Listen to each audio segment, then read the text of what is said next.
Shalom, selamat bertemu kembali.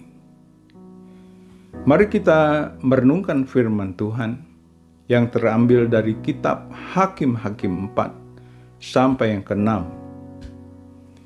Saya ingin memberikan judul renungan kita hari ini, Jangan Takut. Suatu ketika bangsa Israel mengalami keterpurukan. Selama 7 tahun mereka dijajah oleh bangsa Midian.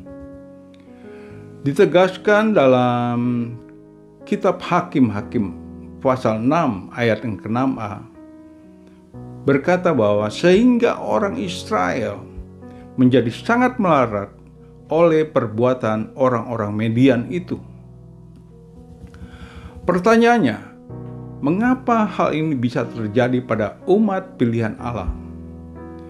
Karena bangsa Israel memberontak kepada Tuhan dan mereka melakukan apa yang jahat di mata Tuhan.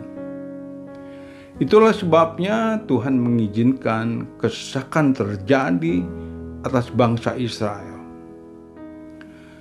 Dalam keadaan demikian, mereka berseru-seru kepada Tuhan memohon pertolongan. Bersyukur sekali meski dikecewakan, Tuhan tetap mengindahkan mereka dan memberikan pertolongan. Lalu Tuhan mengutus malaikatnya untuk memanggil seorang pemuda yang bernama Gideon. Secara manusia, Gideon bukanlah orang yang gagah berani. Ia juga seorang penakut dan tidak punya kemampuan yang bisa diandalkan. Secara manusia juga Gideon tidak mungkin bisa memimpin bangsa Israel untuk menghalau bangsa Midian dan bangsa Amalek. Namun perhatikanlah firman Tuhan dalam Kejadian 18 ayat 14a. Adakah sesuatu apapun yang mustahil untuk Tuhan? Dan 1 Korintus 1 ayat 27. Apa yang bodoh bagi dunia dipilih Allah untuk memuliakan orang-orang yang berhikmat, dan apa yang lemah bagi dunia dipilih Allah untuk memalukan apa yang kuat. Dari pengalaman bangsa Israel dan Gideon, saya mendapatkan pelajaran bahwa ada 3 hal yang menyebabkan seseorang mengalami rasa takut. Yang pertama, takut terhadap Tuhan karena sudah melakukan pelanggaran dosa. Bangsa Israel sadar bahwa Tuhan sedang menghukum mereka akibat pemberontakan dan perbuatan jahat yang mereka lakukan kepada Tuhan.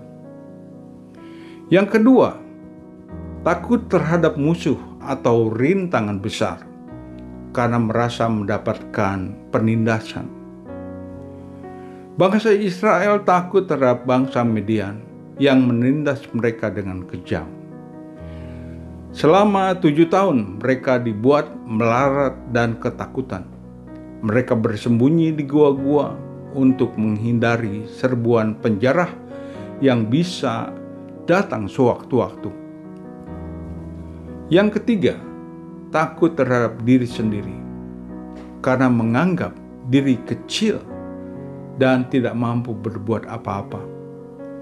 Gideon meski telah dipilih Tuhan, pada awalnya juga merasa takut karena ia merasa kecil dan menyadari diri tidak ada apa-apanya. Namun di dalam Hakim-Hakim 6 ayat 16a, berfirmanlah Tuhan kepadanya, "Tetapi akulah yang menyertai engkau, sebab itu engkau akan memukul kala orang Midian itu sampai habis." Sebagai refleksi, apa yang saudara sedang takutkan dan khawatirkan hari-hari ini? Bila dosa yang menjadi sumbernya, berpalinglah kepada Tuhan dan bertobatlah. Jangan takut, Tuhan siap mengampuni saudara dan saya. Bila masa depan yang menjadi pergumulan, jangan takut, Tuhan adalah penguasa masa depan saudara dan saya. Bila kelemahan, keterbatasan, dan rasa rendah diri penyebabnya. Jangan takut. Tuhan mau memperlengkapi dan memakai saudara dan saya untuk kemuliaan-Nya. Kiranya Tuhan Yesus memberkati kita semua. Amin.